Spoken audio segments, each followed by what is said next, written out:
ఒక వ్యక్తి గంటకి 8 కిలోమీటర్ వేగంతో నడుస్తుంది. ప్రతి కిలోమీటర్ తర్వాత అతను 4 నిమిషాలు విశ్రాంతి తీసుకుంటాడు. అతను 6 కిలోమీటర్లు ప్రయాణించడానికి ఎంత సమయం పడుతుంది? 6 కిలోమీటర్లు ప్రయాణించడానికి ఎంత సమయం పడుతుంది అని క్వశ్చన్ ఇచ్చినాం. ఇక్కడ మీరు జాగ్రత్తగా అబ్జర్వ్ చేయాలని అంటే ఒక వ్యక్తి గంటకి 8 కిలోమీటర్లు నడుస్తాడంట.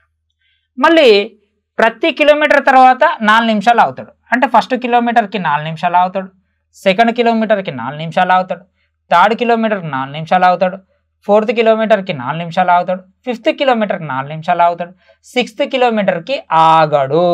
ఎందుకు ఆగడు? అది జర్నీ అయిపోయింది. అంటే మొత్తం ఎన్నిసార్లు అవుతాడు? 5 సార్లు అవుతాడు. అంటే ఎప్పుడైనా ఇలా ఇస్తే ఒకటి తక్కువ చేయాలి అనమాట. 7 ఉంటే 6, 10 ఉంటే 9, 20 ఉంటే 19.